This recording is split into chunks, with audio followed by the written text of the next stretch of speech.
Alrighty, so now we're on to the next day. I wake up and I'm throwing up and just totally sick. So I walk around for a while throwing up. I then hear Steve give me a call down there, say, "Hey John."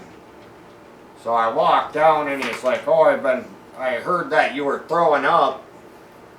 Are you alright? Is that something you can work through?" And I was like, "No, not really. I'm kind of throwing up everywhere, man. I'm probably going to have to get out of here. I told you this was coming. If you would have took me and got me a shower, I would have been right as rain and fine and dandy. But, just about anybody that doesn't get a shower is going to have some kind of issue going on." So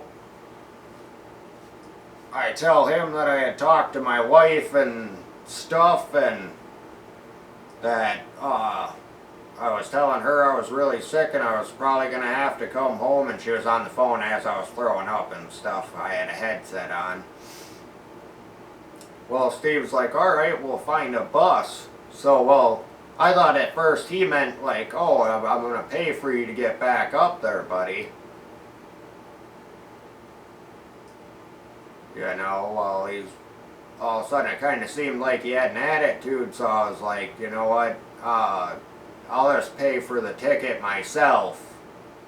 So I told my wife to go pawn our Nintendo OLE Switch and my PlayStation 5 so that I could get back home.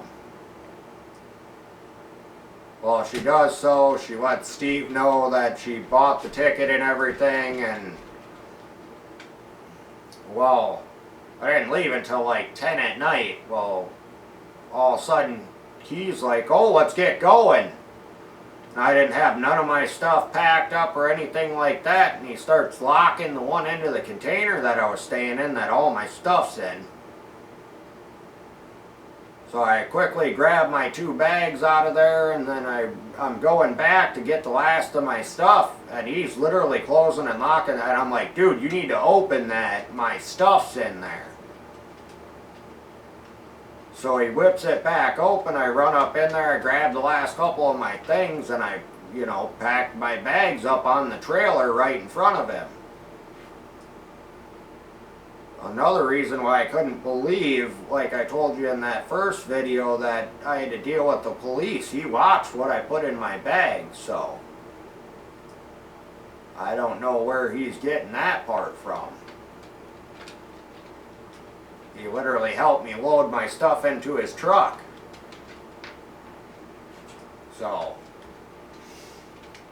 But yeah, I got to the truck stop and I had to sit there forever. And all I got to tell you, no, I wish it would have been a truck stop. It was a bus stop, sorry. It was a bus stop. I wish it would have been a truck stop. I've been at truck stops that are way better. There were so many crackheads walking around outside and crawling around on the pavement and stuff. It wasn't funny.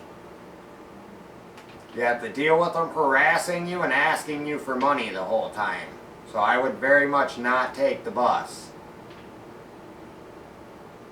Well, finally a security guard showed up that was actually not 100 years old, so that he could make the people get out of the bus station. So the last hour, you actually got to sit in peace. And then I got on the bus. Well, I did the first leg of the trip was overnight, and I woke up in the morning. We did a stop to pick up some people. I was feeling even worse, so I told my wife, and we started trying to hatch a plan out to get me off the bus before I was all the way in Belvedere. So we decided that the only spot that she could meet me in the time limit or whatever, and we wouldn't go past each other, was at Kentucky. Well, she ended up, well, she was loading the car up, making sure that the fluids and everything were full. She was putting the impact and everything in the car and the jack. Well, on her way down the stairs, she tripped, fell, and totally annihilated her ankle. Just foobarred it.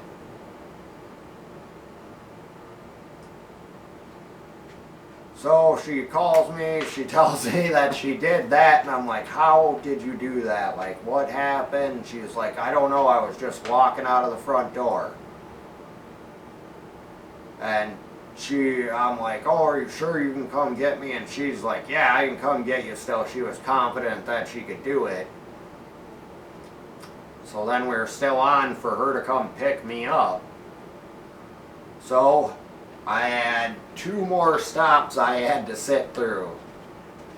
Let me tell you, that was the longest hour I have ever been on a bus. Because we had some kids that got on there, and they were just screaming the whole time. So I had to deal with that through the whole time. But this bus driver was cool, and we actually got to stop at a McDonald's. Yeah, a McDonald's. Let me tell you, she told us she was the only bus driver we would meet that did that. She was not lying. They leave you at stops and everything else. You better be paying attention is what I got to say to you. Or you will be walking. But, so then I got to Kentucky there. I was so happy. As soon as we were pulling in that lot, I seen our little car, which is a Toyota Corolla. I call it the go-kart. You know, I don't fit in that thing very good at all. That is the happiest I've ever been to see that little car. So, and then I seen that there was a White Castle right up the street that was 24 hours, man. I was so hungry. We went and got us a crave case at that White Castle with some French fries and stuff. That was just the best. Well, after that, we started cruising back. We made pretty good time and everything, and all of a sudden we get to the last 20 miles of the journey, and my car starts to act like it's running out of gas or the battery's dying, and I'm like, well, it's got gas in it. So I'm like, well, maybe it's not being truthful on the gas gauge. Well, so we made it the last 20 miles and hit the truck stop that was right there, and I filled back up with gas just in case. Well, no, it turned out it was our alternator cracked out.